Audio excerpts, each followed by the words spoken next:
गुरुर्देवो महेश्वरा गुरुर्साक्षात् परब्रह्मा तस्मै श्री गुरुवे नमः तस्मै ஆகே சுழுமுனா தேவியின் சக்தியின் ஓங்காரத்தை இங்கே சிந்தித்து பார்க்க வேண்டும்.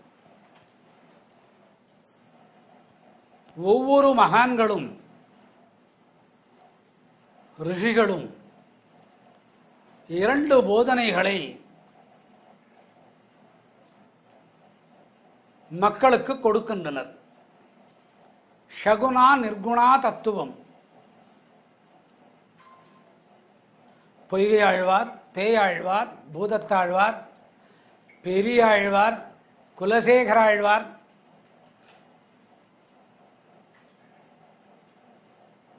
உன்னுடைய செவ்வாய் உதடுகளை கண்டு படியாயிருப்பேன் என்றான்.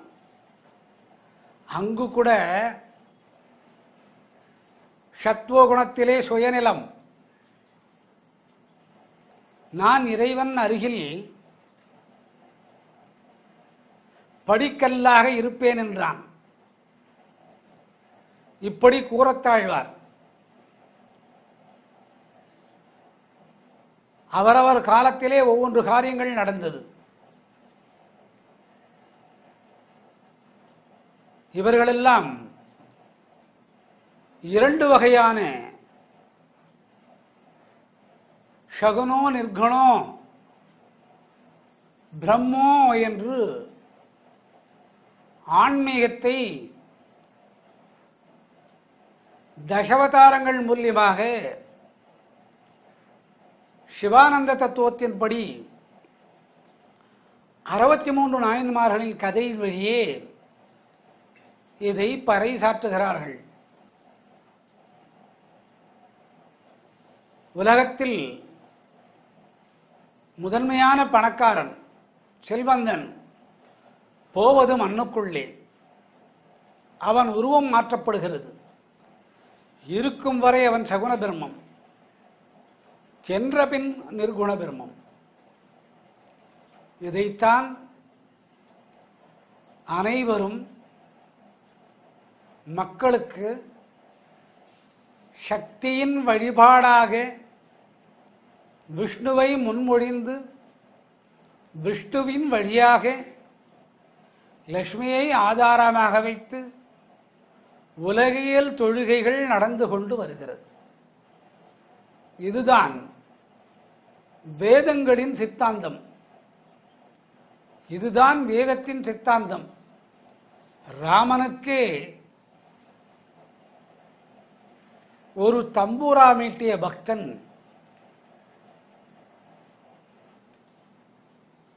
ராவணனிடத்தில் சென்று அவனை இன்று கொன்றுவிடாதே,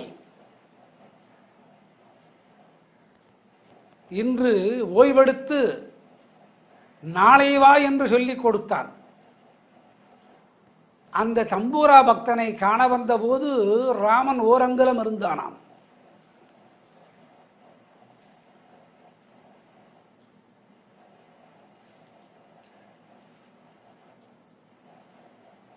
கல்யாணியோடு காம்போதியை இணைத்து முகாரியை பிணைக்க அட்டானாவை உள்நுழைக்க ராகமாலையை பொடி செய்து தட்டி சப்தசுரங்களோடு இணைக்க இந்த இரண்டு பிரம்மத்தின் தத்துவத்தை உணரலாம். ராமா, சுழைமுனைக்காரி உன்னோடு வருகிறாள்.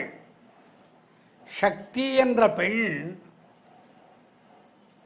ராவணனின் மனைவியிடத்தில் இருக்கிறாள், உன்னுடைய மனைவியிடத்திலும் இருக்கிறாள். இரு பெண்கள் பதிவிரத்தை, மண்டோதரியும் சீதா பிராட்டியும். ராவணனின் மனைவி அதிபதிவிரத்தை. காரணம், ராமனுடைய மகாபக்தினி இவள். நீ சகுன பிரம்மத்திலே போர் புரிந்து கொண்டிருக்கிறாய். ராவணனுக்கு மனைவி பாடம் நடத்துகிறாள். அவனுடைய மனைவி நிர்குண பிரமத்திலே பார், அவள் உனக்கு ஏகாந்தத்திலே தாய் என்று தெரியும். ஓஹோ, அப்படியா? உணர்ந்தான். சுழுமனைக்கு சொந்தக்காரியின் பெண் இவள், சக்தியின் பெண் இவள். ஆக இலங்கை என்றும் அழிவுபடலாகாது. இலங்கை என்றும் அழிவுபடலாகாது. அப்படியானால் சீதா பிராட்டி இங்கு இருக்க வேண்டும், என் மறைவுக்கு பிறகு போக வேண்டும் என்றான்.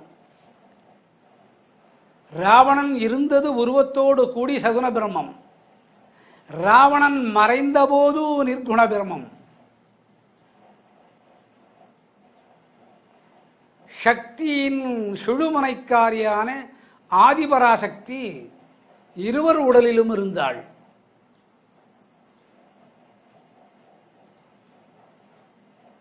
தன்னுடைய மனைவிக்கு இவ்வளவு தெரிந்ததே என்று ராவணன் சந்தோஷித்தான்.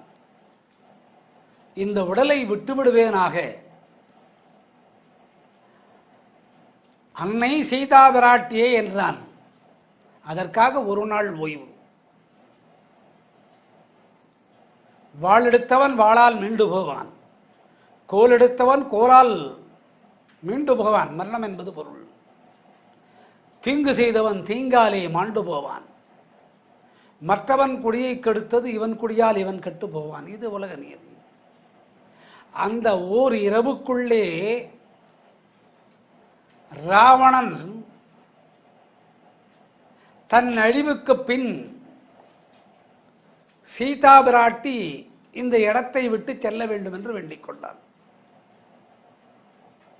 என்னுடைய தாயே, இன்று ஒரு நாள் நீ என் மண்ணிலே இருப்பதை பார்த்து நாளை நான் உயிர் விடுகிறேன். ராமன் என்னை கொல்வது. யாரோ ஒரு மனிதன் அழைத்தான் என்று சென்றான் ராமன். ஓர் அங்குலமாக சென்றான். நான் ராட்சச குலத்தை சார்ந்தவன், எனக்காக வான் உயர் என்று போர் செய்தான். ஆனால் அதே ராமன் ராமநாம சங்கீர்த்தத்தை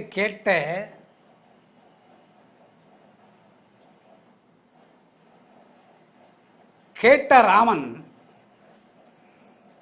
தம்பூரா மீட்டியவனை தேடிச் சென்றான். ஓர் அங்குலமாக ஆனான். அவன் சொல்லி அனுப்பினான், இன்று ராமா இவனை கொன்றுவிடாதே, அதாவது ராவணனை கொன்றுவிடாதே, இன்று போய் நாளை வா என்று சொன்னான். அது ராமன் ஒரு தம்பூரா பக்தனிடத்திலே கேட்டு வந்தான். ஆனால் நான் சகுன பிரம்மத்தை கடப்பதற்கு அந்த தம்பூராக்காரனும் இந்த ராவணனும் எனக்கு தேவைப்பட்டது. நான் நாளை விண்ணுலகம் செல்வேன். அங்கு உருவமற்ற நிலையில் என்னுடைய ராவணின் பரிவாரம்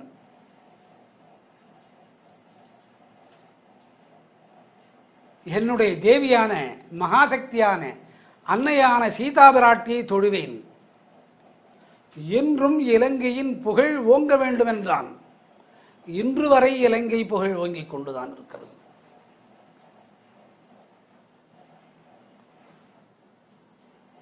விபீஷணின் ஆளுகைக்கு செல்ல வேண்டும் என்றான். பாரும், அங்கு ராமன் போவதற்கு ஒரு காரியம் உண்டு, சீதா பிராட்டி அங்கு போவதற்கு ஒரு காரியம் உண்டு.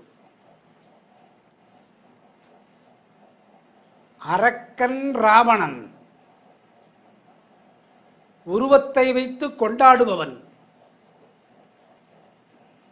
உருவத்தை வைத்து கொண்டாடுபவன் சிவபூஜை செய்யுங்கள்.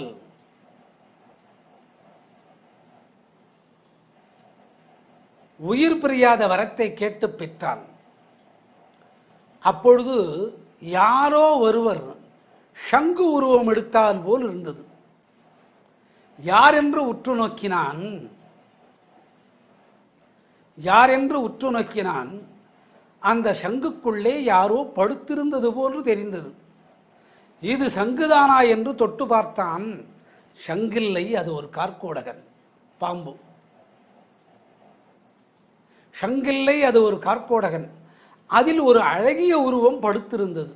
அது யாரென்று சிவனை கேட்டான். இதுதான்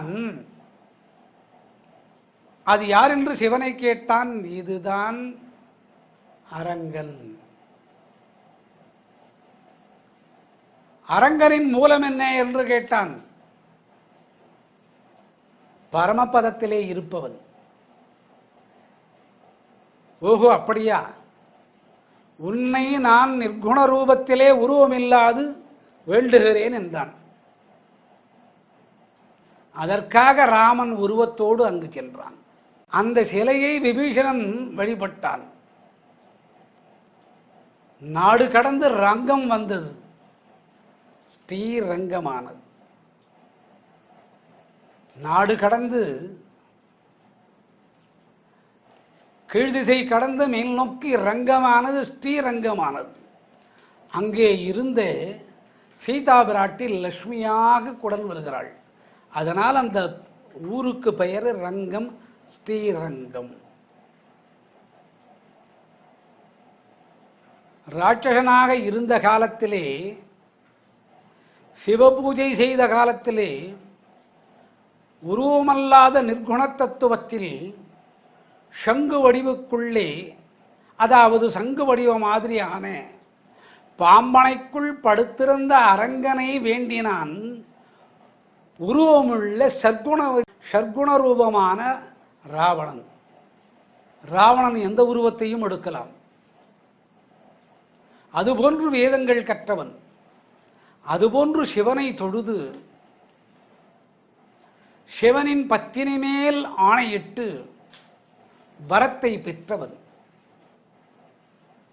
அவனுக்கு கூட தெரிகிறது இந்த அத்தனைக்கும் காரணம் ஏக அநேகமான பிரதானமான உருவிலே இருக்கக்கூடிய சக்தி. அன்னை ஆதி பராசக்தி. எந்நாட்டவருக்கும் சக்தி, பவர். ஆங்கிலத்தில் பவர் என்பார் நாகரிக. இது இரண்டு வழிகளில் வேலை செய்கிறது. மனிதர்கள் எடுத்தவுடன் உருவமற்ற நிலையில் இறைவனை வேண்டிக் கொள்ள முடியாது. உருவத்தை வைத்துதான் வேண்டிக் கொள்ள முடியும். ஏன் உருவமற்ற நிலையில் வேண்டிக் கொள்ள இயலாது? உருவமற்ற நிலையில் வேண்டிக் கொள்ளும் தன்மை வருமாயின்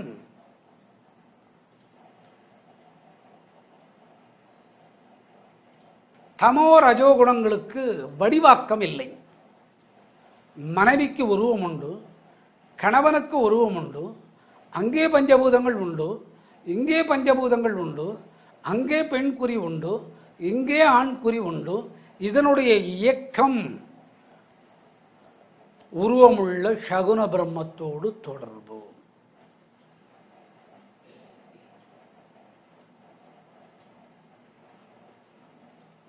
அந்த தொடர்பனால் இரண்டு உருவங்கள் இணைகின்றன. நிர்குணமான உருவமற்ற வரையில் இறைவன் விதை ரூபத்திலே தான் சக்தி கொண்டு, சக்தி என்பது பெண், கருமுட்டைக்குள் ஊடுருவி அந்த சக்தி ஆணாக அல்லது பெண்ணாக வெளிவருகிறது. அந்த குழந்தையை பார்த்த பெற்றோர் தன்னை மறந்து விடுகின்றனர். பெற்ற பிள்ளை உருவமற்று அழுதால் அந்த பிள்ளையை தொடுவானா? குவா குவா என்று அழுகுறை கேட்கிறது. தாய்க்கு பிரசவமான நிலை தெரிகிறது. குழந்தையின் உருவம் தெரியவில்லை என்றால் அந்த குழந்தைக்கு ஜாதகர்மா என்று பெயர் சூட்டும் முன்னே என்ன பெயர் வைப்பான்? பேய் பிறந்தது என்பான். இவனே பேய். ஆகவே சகுன பிரம்மத்திலே முதலில் இறைவனை தொழ வேண்டும். சகுன பிரம்மத்தில் ஏன் இறைவனை உருவத்தோடு தொழ வேண்டும்?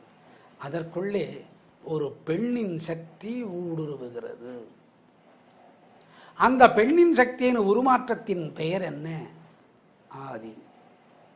பரம், பராபரம்.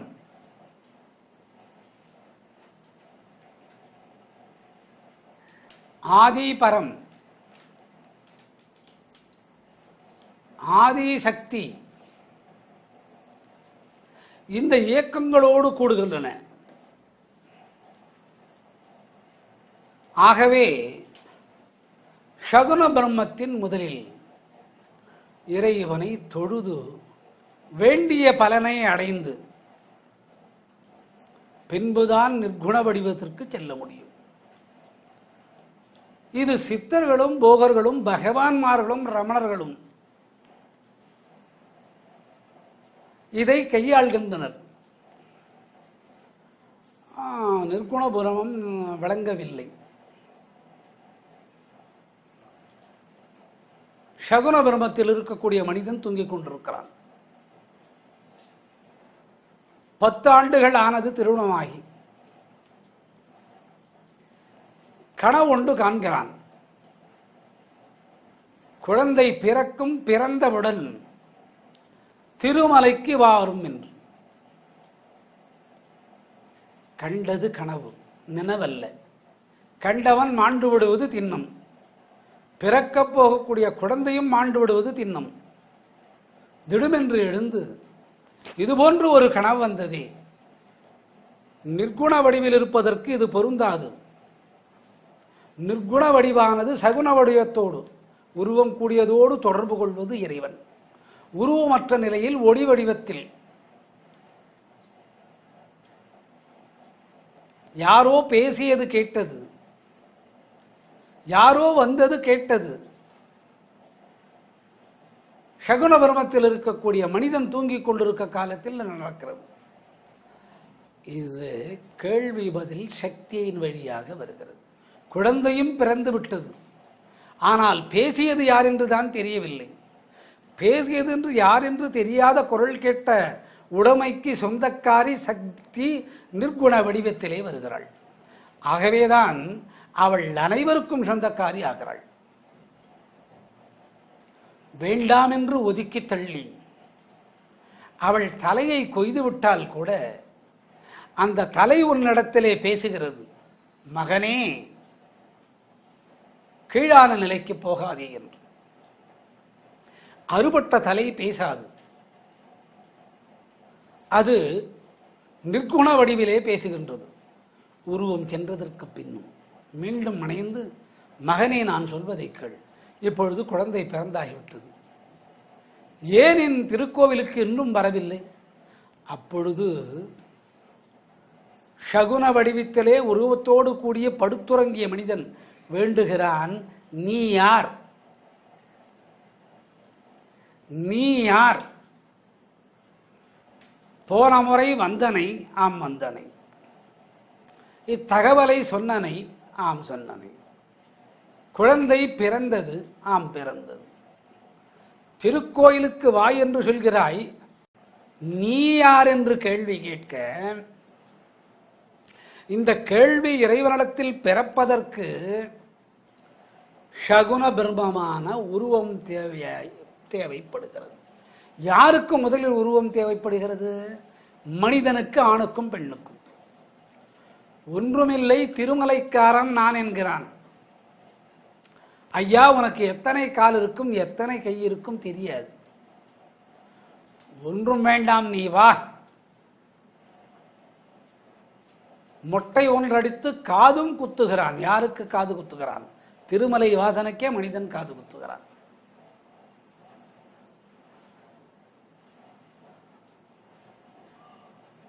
இந்த குழந்தைக்கு என்ன பெயர் சூட்டுவது? வழிப்போக்கம் சொன்னான், கோவிந்தா என்று பெயர் வை என்று. கோவிந்தன் ஆகிவிட்டான் பையன்.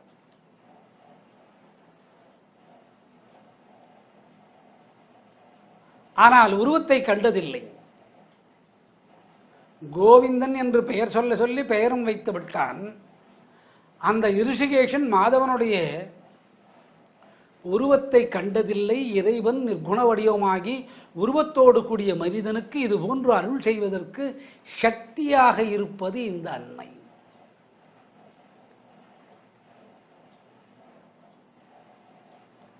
இது கலியுகத்தில் மிகவும் பொருத்தமான ஒரு விஷயம். கலியுகத்திற்கு இது மிகவும் பொருத்தமான ஒரு விஷயம். மற்ற 3 யுகங்களிலும் மனிதனின் உயரம் 250 அடி உயரம். இப்பொழுது 5 அடி 4 அங்குலம் 5 அங்குலம் 6 6 7. அநேகமான நபர்கள் குள்ளர்களாகத்தான் இருப்பர். எண்ணம் அதுபோன்று பரிசுத்தமானது, எண்ணம் அதுபோன்று பரிசுத்தமானது. ஏன், நான் கூட குள்ளன்தான். அவ்வளவு நல்ல எண்ணம். குள்ளனாக பிறந்தேன். இது இயல்நிலை. பெண்களின் உயரத்தை பாரும். 5, 2, 4, 3 கள்ளிகள் எல்லாம் குள்ளமாக பிறக்கும். இது இயல்நிலை. இப்படி ஒரு உருவத்தின் வழியாகத்தான் உருவமற்ற இறைவனை பெறுவதற்கு கோவிந்தனாக மகப்பேராக வருகிறான்.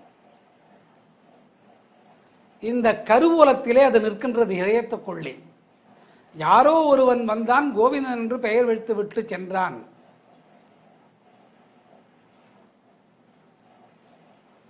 அது யாராக இருக்கும்? இந்த கேள்விக்கு பதில், பல பிறப்புகள் தொடர்ந்து வந்து இப்பிறப்பிலே மகப்பேறு உனக்கு கொடுத்தேன் நான் தான் மலையப்பன் என்கிறான். இந்த மலையப்பன் பல பிறப்புகள் வரை காத்திருந்து சக்தியின் வழியே சக்தியை மீட்டி தன் உருவத்தை சக்திமயமாக திருமலையப்பன் என்று சொல்கிறான். இது அனைத்துமே ஆதிபராசக்தியின் தத்துவார்த்தம். இது சகுணா நிர்குணா பிரம்மத்துக்குள்ளே அடங்கும். சரி, நிர்குண பிரம்மத்தின் தத்துவத்தை எப்படி அறிவது?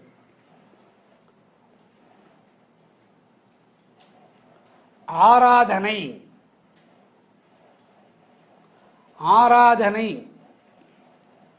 ஆராதனையின் தத்துவம் என்ன?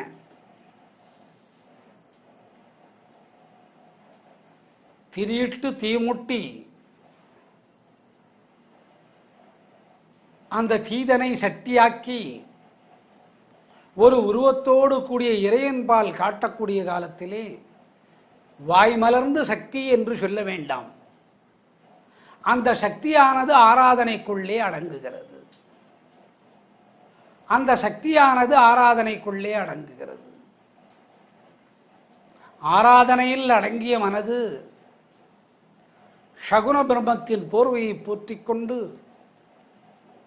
அக்னியில் மனம் பிரவேசமாகி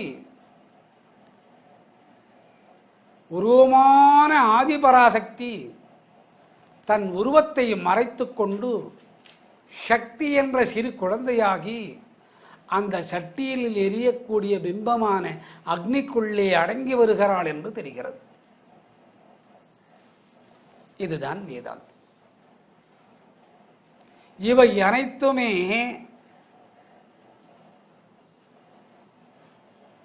அன்னை ஆதி பராசக்தியின் வழிவாக விஷ்ணு வேண்டிக் கொள்கிறான். ஓம் விஷ்ணு விஷ்ணு பிரதப்பிரதான திருத்திய தேவ ஸ்ரூபோ திருத்தியோ அனந்தரூப திருத்திய அனந்த தேவி திருத்திய ஸ்ரூபோ விஷ்ணு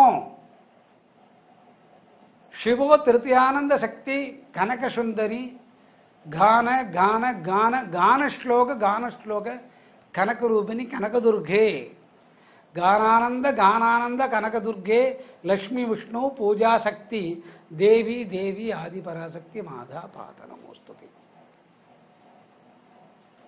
உலகுக்கு உருவத்தையும் உருவத்தை வைத்து அஞ்ஞானத்தையும் அஞ்ஞானத்தை முழிக்க வைக்க தமோ ரஜோ சத்வோகுணம் ராட்சசன், மனிதத்தன்மை, தெய்வத்தன்மை இதுகளை புகுத்தி நிர்குணமான வடிவை வைத்து என்னை வணங்கி நீ உன் உருவத்தை களைத்து என்னுடைய மனிதனில் குழந்தையாக படுத்து உறங்குவாயாக. நீ எனது மனிதனில் குழந்தையாக படுத்து உறங்குவாயாக. உறங்கிய குழந்தை மடிவிட்டு இறங்குமோ? படுத்துறங்கிய குழந்தை மடிவிட்டு இறங்குமோ? தாய் முலைக்காம்பு வழியே பாலை அருந்துமோ? பிராணனை அங்கே கிடத்தி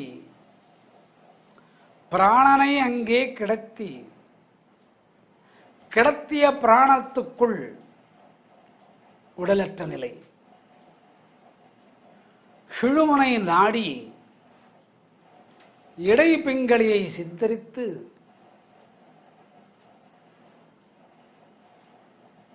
அமிர்தத்தை வழங்கினானே. மோகினி என்ற அவதாரத்தோடு வந்து எதற்காக மோகினியாக வந்தான்? இரு ராட்சசர்கள் தேவர்களுடைய கூட்டத்திலே இருக்கிறார்கள் என்பது கண்டுபிடிப்பதற்காக.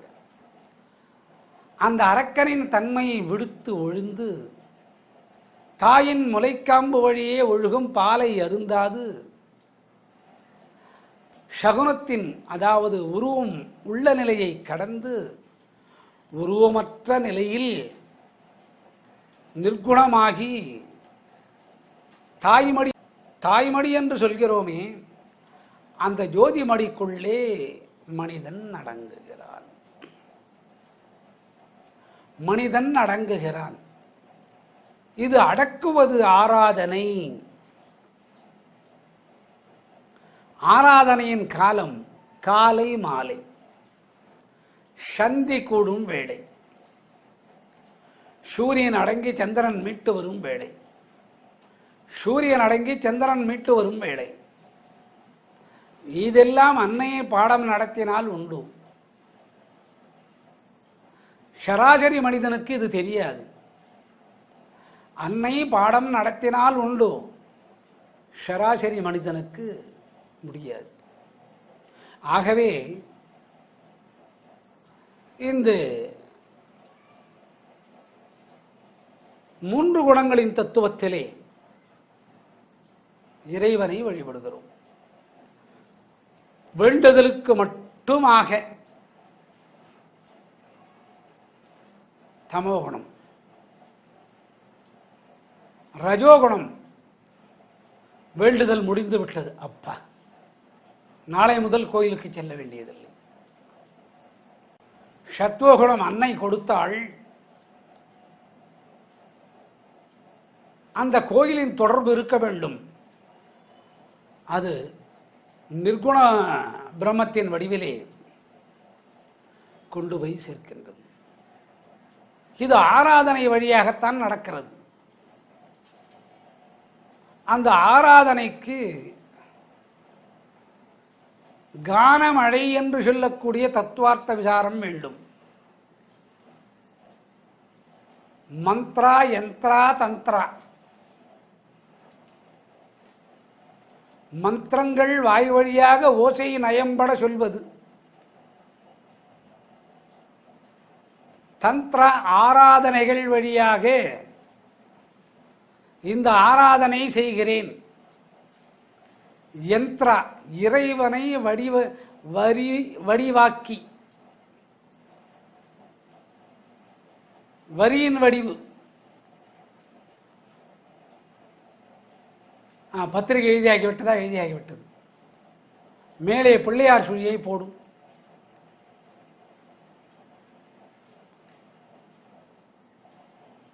ஒரு பூஜ்யத்தை வரைந்து நீட்டாக மேலே ஒரு வரி இழுப்பான். என்னவென்றால் பிள்ளையார் சுழியாம். ஏன்? ஒருவனுக்கும் விநாயகர் படம் வரைய தெரியாது. விநாயகர் சுழியை போட்டு விட்டாயா? இவனுக்கு அவன் சுழி போட்டான், யார்? விநாயகர் இவனுக்கு சுழி போட்டிருக்கிறான். இவன் கேட்பான், பத்திரிகையில் விநாயகரை சுழி போட்டு விட்டாயா? அப்படி என்றால் இவன் குழியில் விழுந்தான் என்று பொருள். இது வரி வடிவான தத்துவார்த்தம். இறைவனை வரி வடிவமாக தொழுதல். சுதர்சனா சக்கரம், ஸ்ரீ சக்கரம், மேரு. 6 பிள்ளை பிறக்க வேண்டும், 60 ஊர் வாங்க வேண்டும், 700 மக்களை பெற வேண்டும், உலகமே என கீழே இருக்க வேண்டும். ஆம், இவன் கீழே படுத்திருப்பான், பூமி மேலே இவன் மேலே படுத்திருக்கும். மல்லாக்கா வாய் திறந்து உயிர் போயிருக்கும். இது வரி வடிவத்தில், ஒலி வடிவத்தில், எழுத்து வடிவில், ஓசை வடிவில், மந்த்ரா, யந்த்ரா, தந்த்ரா, இறைவனுக்கு பிடித்த செய்கைகள் வழியாக ஆராதனை செய்தல். இது அனைத்துமே சகுன பிரம்மத்துக்கு பொருந்தும். உருவத்தின் வழிபாடு. என்ன, ஸ்ரீரங்கத்திற்கு சென்றீரா? ஆம், ஸ்ரீரங்கத்திற்கு சென்றேன். என்ன நடந்தது? ஒன்றும் நடக்கவில்லை. ஏன் மௌனமாக இருக்கிறாய்? நான் எங்கு ஸ்ரீரங்கத்திற்கு போனேன்? ஸ்ரீரங்கம் வரை போனேன். நீ பக்தனாச்சே? ஆம். போகும் வழியிலே 2 கிளிகளை பார்த்தேன். அது ரங்கா ரங்கா ரங்கா ரங்கா என்று கத்திக்கொண்டிருந்தது. நன்றாக இருக்கிறதே இந்த கிளி என்று யோசித்தேன். ஒருவன் தான் 2 கிளிகளையும் கையிலே பிடித்து கொண்டான். தன் மனைவியிடத்திலே சொன்னானாம், இதை விட்டுவிடவா என்று. அது ரங்காவை நிறுத்திவிட்டு கீ கீ என்று கத்தியது. கிளியின் இயல்பு என்ன? ரங்கா ரங்கா என்று சொல்லாது, கீ கீ என்றுதான் கத்தும். குரங்கு ராமா ராமா என்று சொல்லும். யார் சொன்னது என்று கேட்டானாம். குரங்கு ராமா ராமா என்று சொல்லுது என்றானாம். ஏன், நான் கூட ராமா என்று சொல்வேன் என்று மனிதன் சொல்லலாம். அந்த கிளிகளை வெட்டி விட்டார். ஸ்ரீரங்கத்திற்கு போனவன் சொன்னானாம், கிளிக்கு வந்த ஆபத்து எனக்கு ஏன் வரக்கூடாது? ஆகவே நான் ஸ்ரீரங்கத்தை பார்க்கவில்லை, வந்து விட்டேன் என்றானாம். மீண்டும் அந்த கிளி 2 உயிர் கொண்டு வந்து, நாங்கள் மாண்டு போகவில்லை, நீ போ. அது பொய்க்கிளி என்றுதான். இது ஒலியின் வடிவால் இறைவனை ஆராதனை செய்வது. ஓ, ஸ்ரீரங்கத்திற்கு இப்படி கிளிகள் உண்டோ? இப்படியும் கிளிகள் உண்டா? அவன் நேரே அங்கே சென்றான். அந்த கிளிகள் ஏதோ சொன்னதே, பேர் மறந்தேன் என்றானாம். பிரபோ, அந்த கிளி அரங்கனின் மேலிருந்து ரங்கா என்று கத்தியது. ஓசை வழியே இறைவனை வேண்டுதல், இதற்கு சக்தி தேவை. இந்த காரியங்களை அன்னையானவள் செய்து கொடுக்கிறாள்.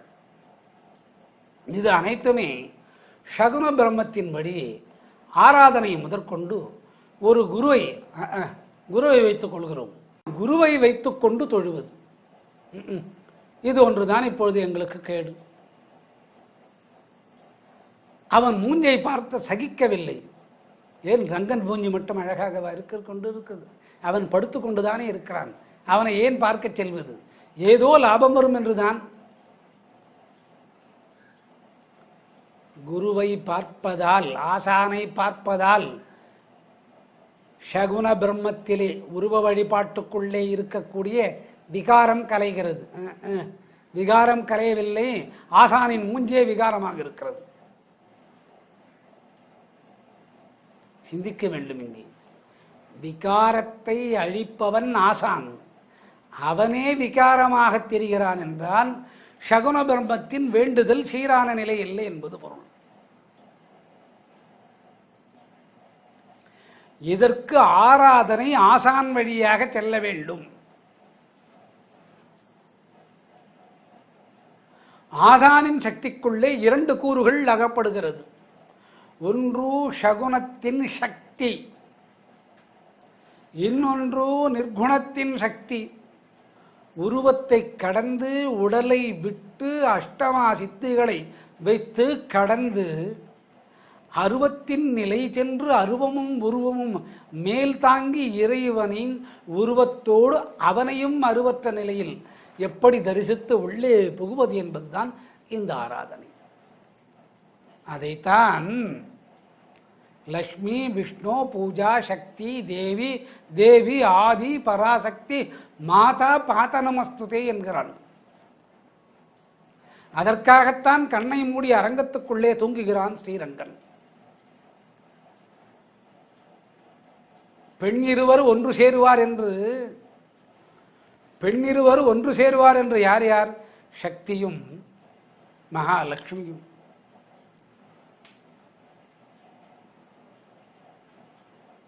அவர்களை கூட சற்று புறம் தள்ளி மாலவன் கிளிகள் சொல்லும் ரங்காவை கேட்டு ரசித்தானாம். மாலவன் கிளிகள் சொல்லக்கூடிய ரங்காவை கேட்டு ரசித்தானாம். பஞ்சபூதத்தின் 1 முதல் 6 அறிவரை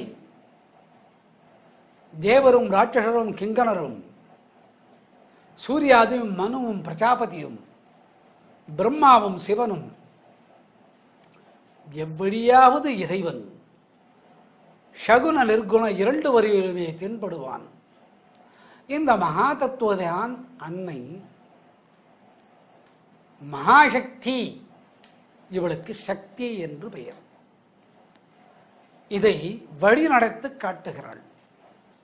இந்த வழிக்குள்ளே போகக்கூடிய காலத்தில்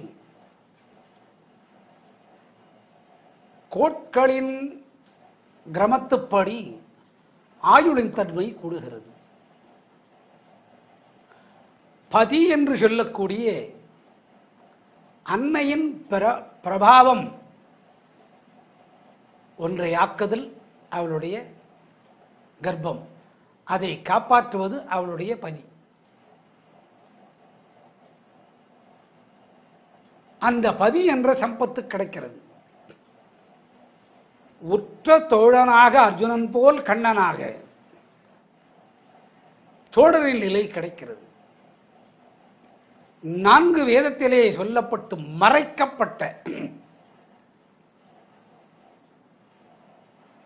வேதங்களின் தத்துவம் கிடைக்கிறது. இது அனுபவத்தில் வர வேண்டும். பூர்வத்திலே செய்த புண்ணியத்தின் பலனால் நல்ல ஆசான் இப்பிறவிலும் கிடைக்கிறான். காம கோரோத லோபம் மதம் ஆச்சரியம் இவை அனைத்தும் கடந்து வருகிறது.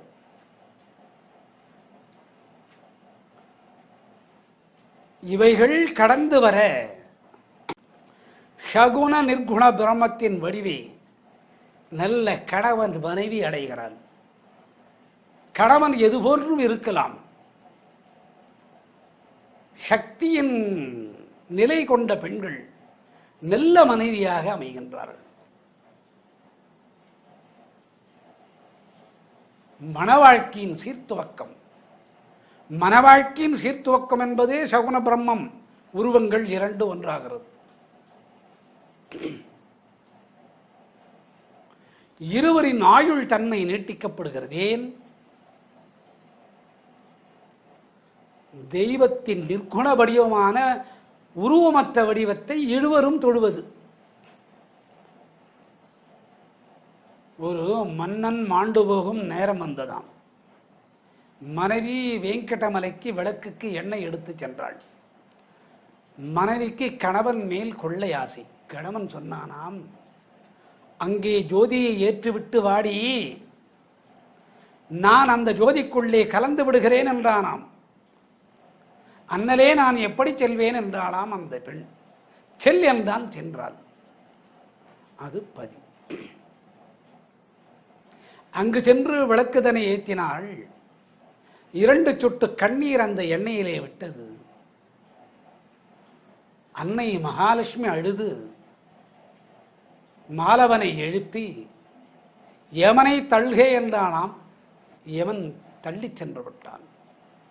அதுபோன்ற ஒரு மனைவியின் வாழ்க்கை அமைவது சாதாரணமான விஷயமா? அது இல்லை. அவளின் ஆயுள் கூடுவதோடு அந்த ஆடவனின் ஆயுளும் கூடுகிறது. வைபவங்கள் 16 பெறுகிறது. குறையாத சம்பத்தும் வருகிறது. கெடுதலெல்லாம் தீர்ந்து போகிறது. நல்லதெல்லாம் தங்குகிறது. 8 லட்சுமிகள் அடங்கிய 8 லட்சுமியே அடங்கிய பெண்ணின் வயிறு இருக்கிறதே, 8 லட்சுமியின் அடக்கம் அந்த வயிறு.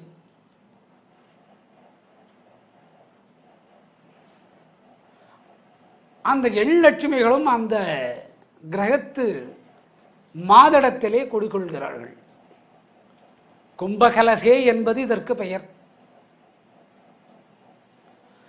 மாயின் விரிவாக்கம் எல்லாம் விரைந்து வெளியே ஓடுகிறது.